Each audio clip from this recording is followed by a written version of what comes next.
사도행전 8장 1절부터 3절까지 우리 함께 말씀을 봉독합니다.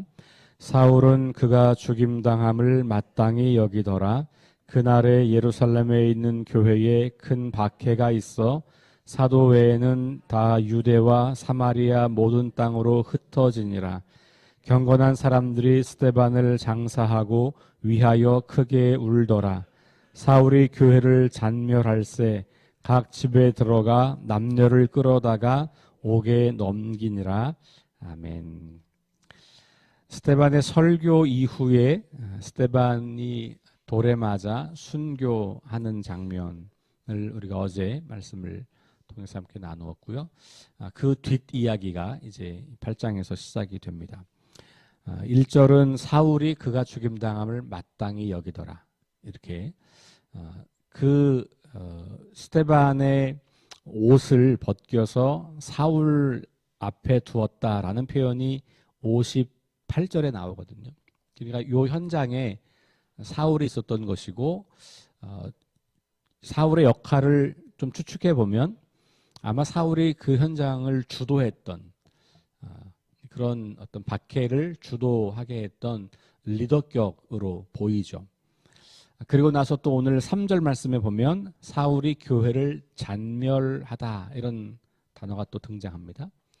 그러니까 사울은 지금 어떤 입장이냐 하면 스데반을 모함하고 거짓 증인을 세워서라도 이 사울을 스데반을 공격하려고 했던 사람들의 입장에 있는 것이고, 설교를 듣고 마음에 찔려서 회개하는 것이 아니라 오히려 마음에 찔려서 이를 갈고 죽이려고 했던 그런 사람들과 한 부류인 것을 우리가 보게 되죠. 그래서 이 사울이라고 하는 사람이 어떤 사람인지를 좀 강조하고 있는 부분이에요. 왜냐하면 9장으로 가면 이제 사울의 회심 이야기가 나오는데, 사울의 회심 이야기를 소개하기 전에 이 사울이 어떤 사람이었는가를 먼저 들려줌으로써 그의 회심이 그의 삶을 완전하게 바꾸었다라고 하는 것을 좀 강조하려고 하는 것이죠. 그래서 오늘 1절과 3절이 사울의 이야기예요. 그렇죠? 사울이 그 스데반의 죽음을 마땅히 여겼다. 그리고 3절로 가면 교회를 잔멸했다. 이렇게 나오잖아요. 그리고 그 중간에 2절은 뭐냐 하면 경건한 사람들이 스데반을 장사하고 울었다는 표현이 등장해요. 요 3절, 1, 2, 3절에만 딱 떼어놓고 구조적으로 보면 1절과 3절이 사울의 이야기고 가운데가 경건한 사람들의 이야기죠. 이게 아주 자주 성경에서 사용되는 문학적 양식이에요. 가운데를 말하고 싶은 것을 놓고 그 바깥에를 대조시켜서 가운데를 좀 강조하는 거죠. 그러니까 사울의 이 잔인한 삶의 방식과 태도와 반대로 경건한 사람들이 이 스데반의 죽음을 어떻게 애도했는가를 보여주는 거예요. 그래서 사울과 경건한 사람들을 대조하고 있는 것이죠. 그러니까 원래 이 본문에서는 그렇다면 사울이 강조점은 아니고 경건한 사람들의 강조점이 있는 거예요. 이 가운데 있는 게 강조니까. 그러니까 사울의 잔인함과 사울의 박해자 사울의 모습, 그걸 통해서 오히려 경건한 그리스도인들은 어떻게 이 스데반의 죽음을 맞이했는가라고 하는 것을 이제 비춰주고 있는 것이죠.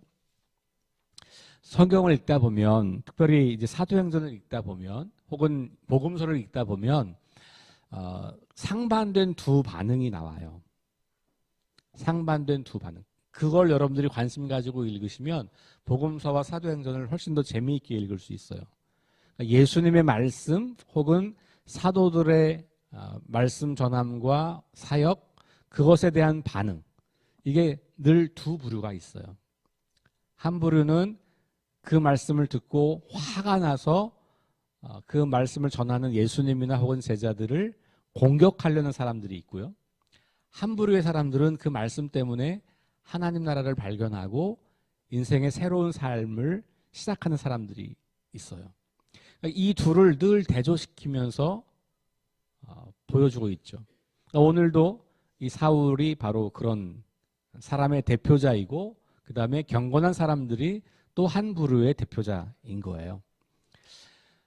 어제 우리 본문 7장까지 오는 동안에도 그런 대조가 계속 등장합니다. 그래서 유대 종교 지도자들은 설교를 들으면 어떻게 해요? 기분이 나빠져요.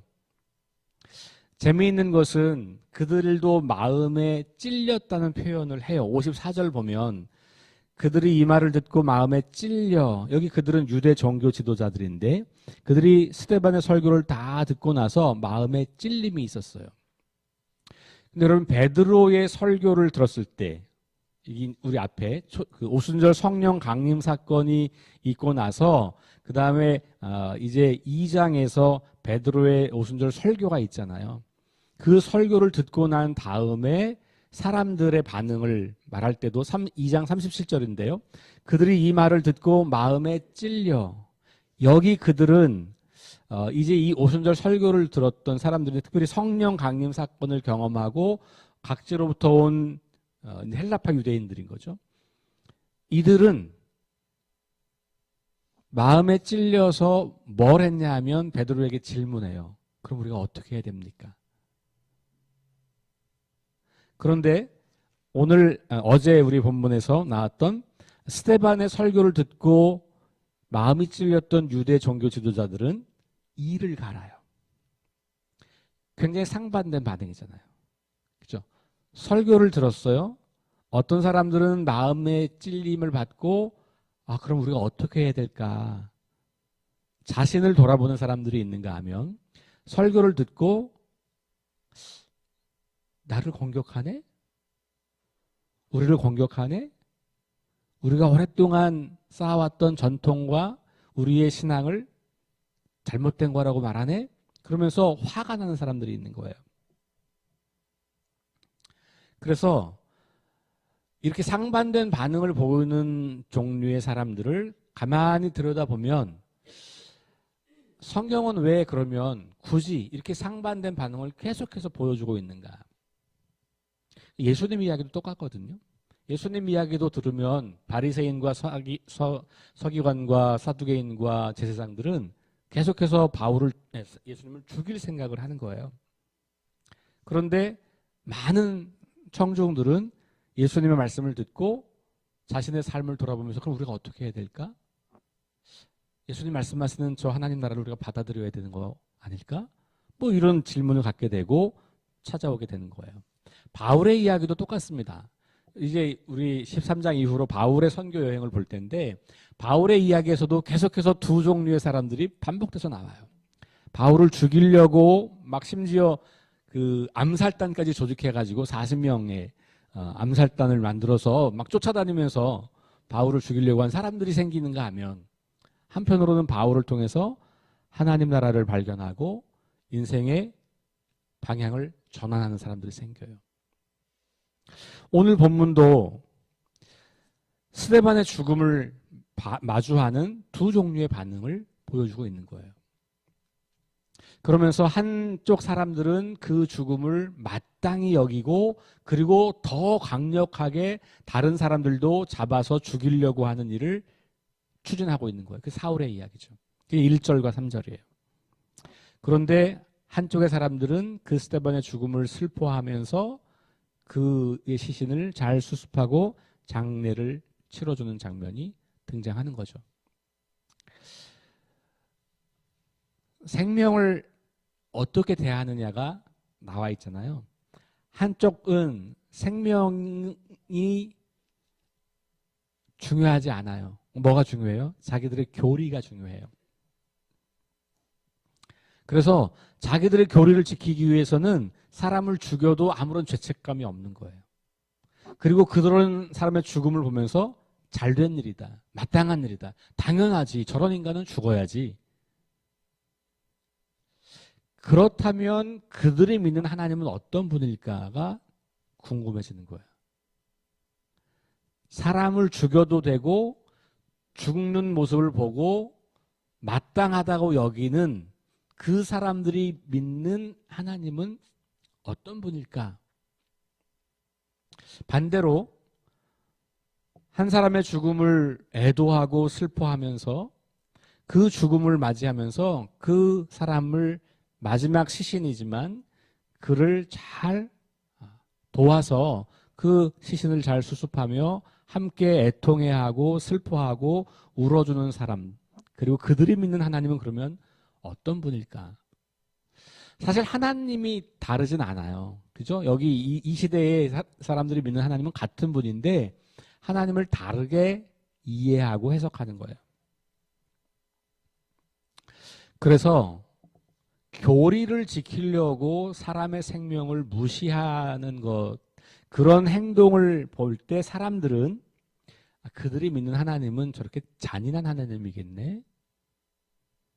라고 볼 수 있는 거고, 경건한 사람들이 스데반의 시신을 수습하는 장면을 보는 사람들이 있다면 저들은 생명을 참 소중히 여기는 사람들이니 저들이 믿는 하나님은 그런 하나님이겠지? 라고 그 사람들의 삶의 방식이 그들이 믿는 하나님이 어떤 분인지를 사람들에게 드러내는 거예요. 그러면 사람들은 생각을 하죠. 아, 저 하나님은 내가 믿을 만한 하나님이네. 저들이 믿는 신은 진짜 신이네. 아니면 저들이 믿는 하나님은 좀 이상한 분 같아. 그렇다면 난 그 하나님 별로 믿고 싶지 않아. 이런 판단을 하는 거예요. 그러니까 이게 우리 전도와 관련이 있는 거예요. 우리가 복음의 증인으로, 예수 부활의 증인으로 살아간다고 할 때 우리가 어떤 반응, 어떤 삶의 태도로 삶을 살아가느냐가 사람들이 우리가 믿는 하나님이 어떤 분인지를 경험하는 거예요. 그러니까 우리를 통해서 하나님이 드러나는 거죠. 그러니까 그 하나님이 정말 진리의 하나님을 우리가 드러낼 수도 있고 아니면 아주 이상한 하나님을 우리가 드러낼 수도 있다는 거예요. 하나님이 그런 분은 아닌데 우리의 행동이 하나님을 그런 분으로 오해하게 만드는 것이죠. 실제로 많은 기독교를 비판하는 사람들은 우리 그리스도인들을 통해서 하나님을 오해하고 있는 거예요. 그러니까 저는 오늘 이 말씀 앞에서 사울은 잔인한 사람이 아닌 거예요. 사울은 열심인 사람이에요. 뭐에 열심이에요? 자기가 믿는 교리를 지키는데 열심인 사람이에요. 그러니까 사울의 성품에 잔인한 사람이어서 그가 이렇게 사람들을 잡아다가 옥에 가두고 죽이는 일을 한 게 아니에요. 사울은 그냥 우리와 똑같은 사람이에요. 그런데 그가 우리보다 엄청난 열심을 가지고 있었는데 그 열심이 뭐냐 하면 자기의 교리를 지키는 데 열심이에요. 그리고 그는 그것이 하나님을 사랑하는 거라고 믿은 거예요. 그래서 그는 하나님을 사랑하는 마음으로 그리고 자기들이 오랫동안 지켜왔던 그 교리를 지켜야 한다는 마음으로 정말 의로운 일을 한다고 본인은 생각할 거예요. 그리고 그 당시 다른 많은 유대의 교인들도 저 사람 정말 의로운 일을 하는 사람이야 라고 생각을 하겠죠. 그런데 그 의로운 일이 누군가의 생명을 아주 무가치하게 여기고 그 생명을 짓밟는 일이다. 하나님이 그걸 기뻐하실까? 여기에 저의 질문이 있어요. 이걸 오늘 우리들로 옮겨와도 전 비슷하다고 생각해요. 우리가 타종교인이나 혹은 종교가 없는 사람들이나 이런 사람들을 무시하고 저 사람들은 죽어도 돼. 마땅히 죽어 마땅한 사람들이야. 라고 생각할 때 과연 하나님이 그 생각을 옳다라고 여기실까? 하나님은 모든 사람을 다 하나님의 형상대로 만들었고 그 형상이 파괴되어서 깨어지고 망가진 삶을 살고 있는 그 사람들을 구원하기 위해서 자기 자식 예수님을 아들을 보내셨단 말이에요. 가장 소중한 것을 내어주기까지 그 죄인들, 그 반역자들, 그 사람들을 사랑하신 거거든요. 근데 어떻게 우리가 우리의 눈으로 그런 사람들을 판단하면서 죽어 마땅하다고 여길 수 있을까? 저는 그것이 우리에게 굉장히 도전적인 질문이어야 한다고 생각해요. 근데 그렇게 생각하는 사람들의 공통점은 열심이 있는 사람들이에요. 열심. 어떤 열심이냐면 내가 믿는 교리를 지키고 싶은 열심이에요. 사울과 똑같아요. 그런데 저는 그것은 굉장히 위험하다라고 보는 거예요. 하나님이 정말로 이 땅에 있는 사람들 중에 누구라도 죽어 마땅하다고 여겼다면 아들 예수님을 보낼 이유가 없잖아요. 그냥 두면 되는데. 저와 여러분들도 똑같은 사람들이었다는 거예요. 근데 우리가 좀 먼저 믿었다는 이유 하나로 아직 믿지 않는 사람들을 그렇게 생각하는 것이 과연 하나님의 마음일까? 저는 오늘 이 본문 앞에서 그 생각을 해봐요. 오늘날 너무나 많은 그리스도인들이 사울과 비슷한 생각을 가지고 있는 것 같아요. 그렇게 행동을 옮기진 않지만, 그리고 실제로 그런 행동을 하게 되는 경우들도 많이 있죠. 왜냐하면 우리가 그 행동을 하지 않는 것은 누가 우리에게 와서 이 스데반처럼 이렇게 설교하지 않아요. 우리 앞에 와가지고 우리가 믿는 바에 대해서 막 이렇게 공격하고 있지 않으니까 우리가 죽이려는 마음까지는 없는 거예요. 만약에 정말로 누군가가 우리가 믿고 있는 진리를 야 너네 부활이 있다고 그런 거 없어. 예를 들면 우리가 지금 믿고 있는 기독교의 기본 진리 이런 것들을 비난하거나 아니면 이렇게 틀렸다고 말하거나 이렇게 말을 할 때 화가 나잖아요. 우리도. 근데 그때 우리가 어떤 마음을 가져야 하냐. 이를 갈고 그들을 죽이려고 하는 태도가 아니라 그들을 불쌍히 여기는 마음을 가져야 되죠. 왜냐하면 하나님이 그들을 불쌍히 여기실 테니까. 그리고 어떻게 하면 내가 이들에게 내가 믿는 진리를 잘 전할 수 있을까? 여기에 관심을 둬야 하는 거죠. 근데 우리의 관심은 저 사람을 악인으로 규정하고 저 사람을 죽어 마땅한 사람으로 규정하고 그렇게 대하고 있다는 거예요. 그래서 이 기독교 신앙 혹은 신앙 자체가 매우 위험할 수 있는 것은 이렇게 극단적인 것을 자기의 믿음으로 정당화하기가 아주 쉽기 때문에 그래요. 그런 의미에서 저는 오늘 이 사울의 이 태도가 어쩌면 우리도 모르는 사이에 우리 안에도 열심이라고 하는 이유로, 내가 하나님을 사랑한다는 이유로, 내가 교회를 사랑한다는 이유로 우리의 대적자들을 향하여서 이런 마음을 품고 있지 않을까 하는 생각을 해보는 것이죠. 다시 돌아가면 하나님께서 왜 예수님을 이 땅에 보내셨고 하나님은 왜 지금도 교회를 통해서 이 세상을 회복하고 구원하려고 하실까? 라고 하는 질문 앞에 서보면 하나님의 마음이 그들을 없애는 게 아니라 그들을 회복시키는 것이라는 것에 당연한 귀결이 되잖아요. 만약 하나님이 없애는 것에 관심이 있다면 벌써 다 끝냈을 거예요. 그렇죠? 우리에게도 구원이 오기 전에 이미 이 인류는 종말했을 거라고요. 하나님의 관심은 여전히 모든 사람들의 구원과 온 세상의 회복이란 말이에요. 그러니까 계속 기다리시는 거거든요. 계속 기다리시면서 하나님을 먼저 알게 된 우리들을 통해서 그 일을 하도록 기대하시는 거거든요.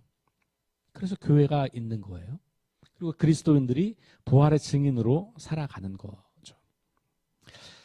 이런 이야기들을 우리가 좀 생각하면서 사울이 스데반의 죽임당함을 마땅히 여겼다.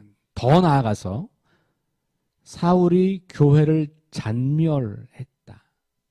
라고 하는 이 표현을 주목하면서 혹시 우리에게 이 사울과 같은 마음이 있지는 않은가 돌아보시면 좋겠고, 가운데 있는 경건한 사람들의 이 반응, 생명을 소중히 여기고 그 생명을 우리가 끝까지 돌보려고 하는 그런 마음이 바로 하나님을 사랑하는 사람들이 가져야 할 마음이 아닐까. 그 사람이 내 편이든 내 편이 아니든, 그 사람이 기독교인이든 기독교인이 아니든, 그 사람이 나와 친하든 친하지 않든, 그 사람이 우리 교인이든 그렇지 않든, 누구라도 연약한 생명들, 그리고 죽어가는 생명들을 우리가 사랑하고, 그리고 그 생명을 위해서 우리가 복음을 전하여 그의 온 삶이 회복될 수 있도록 돕는 일이 우리에게 주어진 그런 삶의 과제가 아닐까 하는 생각을 해봅니다. 한 가지만 더 좀 말씀드리면, 다른 맥락의 이야기예요. 1절 후반부에, 오늘 우리 성경은 1절을 둘로 나누어 놨잖아요. 사울은 그가 죽임당함을 마땅히 여기더라. 그리고 딱 문단을 끊고 소제목이 나와 있죠. 사울이 교회를 박해하다. 그러면서 그날에 예루살렘에 있는 교회에 큰 박해가 있어. 이렇게 이제 나눠놨는데, 요 부분, 예루살렘에 있는 교회에 큰 박해가 있어서 사도를 제외한 다른 모든 사람들은, 여기 모든 사람들은 물론 이제 이 그리스도인들을 말하는 거죠. 이 박해는 사실은 유대인들에 의한 기독교인의 박해라고 보시면 돼요. 그래서 이 사도들을 제외하고는 다 떠났다라고 하는 표현이 등장하는데, 여기 보니까 유대와 사마리아와 모든 땅으로 흩어지니라 나와 있죠. 1장 8절이 실현되는 거예요. 1장 8절. 어제도 반복했습니다만, 그렇죠? 성령이 임하시면 너희가 권능을 받고, 그 권능을 받아서 흩어진다는 거잖아요. 예루살렘에만 있던 사람들이 유대와 사마리아와 땅끝으로 흩어진다는 거예요. 그런데 성령이 임하고 시간이 지났는데 사람들이 흩어지지 않잖아요. 계속 예루살렘에 머물러 있는 거예요.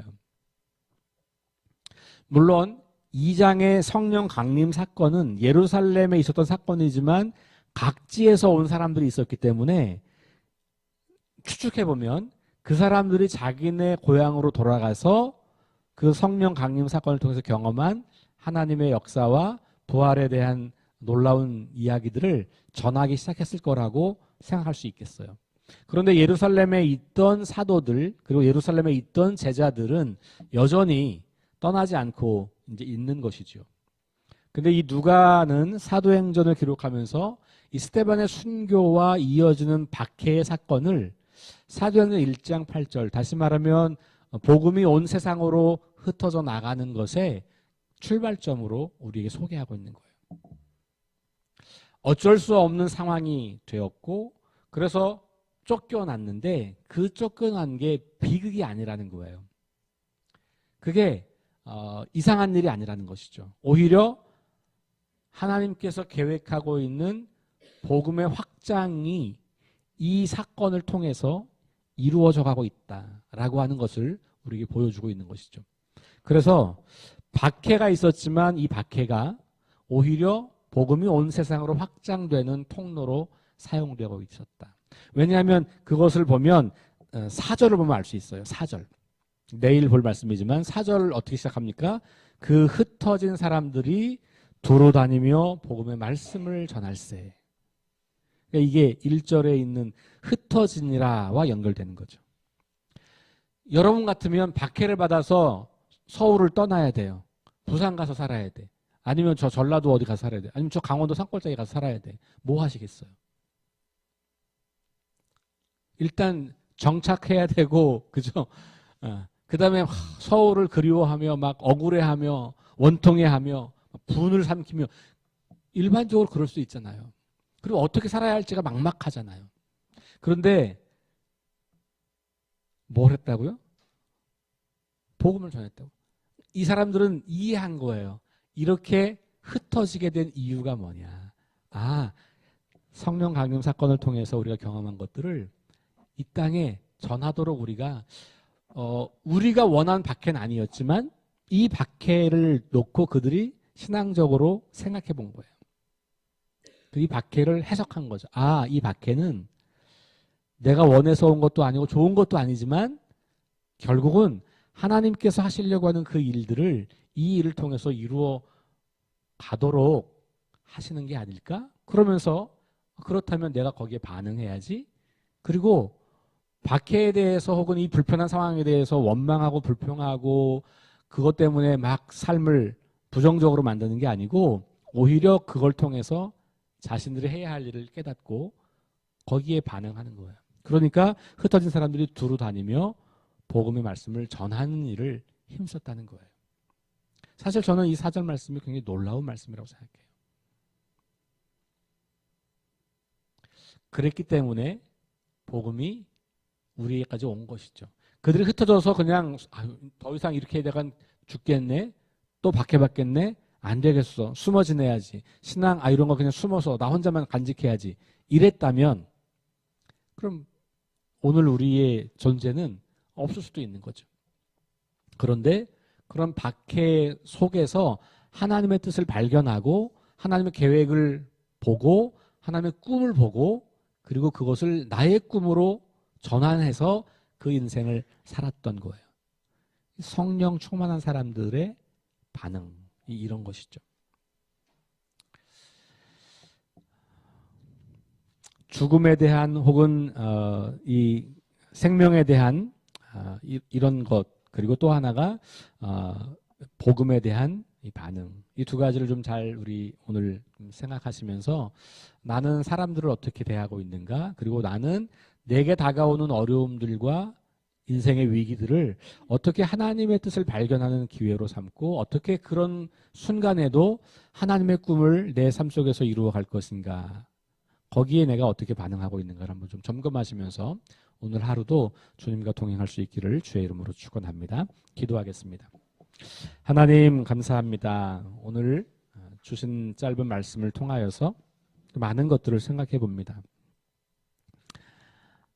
자기들의 교리와 신념과 믿음에 반하였다고 해서 죽이고 또 죽는 모습을 마땅히 여기고 그리고 더 잔인한 박해를 이어가는 사람의 모습과 그 죽음 앞에 애통해하며 탄식하며 그 생명을 마지막까지 존중해 주는 그런 사람들의 반응을 대조해 봅니다. 우리는 어떤 사람인지 바라봅니다. 원수 같은 우리를 사랑하셔서 아직 죄인이었던 우리를 위하여서 연약한 우리를 위하여서 아들 예수님을 보내신 하나님의 그 사랑이 과연 우리가 어떻게 사람들을 대해야 하는지를 마주하는 기준이 되게 하시고 그래서 우리가 그들의 믿음과 관계없이 그들이 우리에게 어떻게 하는 것과 관계없이 하나님의 마음으로 그들을 불쌍히 여기고 사랑하고 섬길 수 있는 그런 그리스도인들이 될 수 있도록 인도해 주옵소서. 하나님 박해라고 하는 큰 어려움 그래서 고향을 떠나서 타지에서 살아야 하는 어려움 속에서도 그들은 그 박해를 주목한 것이 아니라 이 사건을 통해서 하나님은 무슨 일을 하고 싶어 하실까 그 질문을 하면서 하나님께서 행하시는 그 위대한 일들을 자신들의 삶을 통해서 실현했던 그래서 흩어진 사람들이 두루다니며 복음 말씀을 전했던 그 이야기를 우리가 주목합니다. 우리 삶에 다가오는 어려움과 위기와 특별히 신앙생활을 하기 때문에 마주하는 고난들이 있을 텐데 손해가 있을 텐데 그럴 때 우리가 어떻게 반응하는지 돌아보며 우리의 삶의 목적과 인생의 방향을 다시 고민해 봅니다. 주의 말씀을 따라서 우리 인생이 하나님의 뜻을 이루어가는 인생이 될 수 있도록 우리를 도와주옵소서. 감사드리며 예수님 이름으로 기도합니다. 아멘. 우리 함께 합심해서 기도하겠습니다. 기도 제목 보시면서 부활의 능력과 소망을 품고 하나님 나라를 증언하고 살아내게 하소서. 하나님 말씀이 기준이 되게 하소서. 김유동 권사님의 의식 회복과 또 우리 김유경 집사님의 치유와 또 질병으로 고통당하는 우리 모든 분들의 치유를 위해서 또 전쟁과 자연재해와 가난과 억압으로 고통당하는 지구촌 이웃들을 위해서 우리 함께 잠시 합심해서 기도하시고 개인 기도하고 돌아오겠습니다.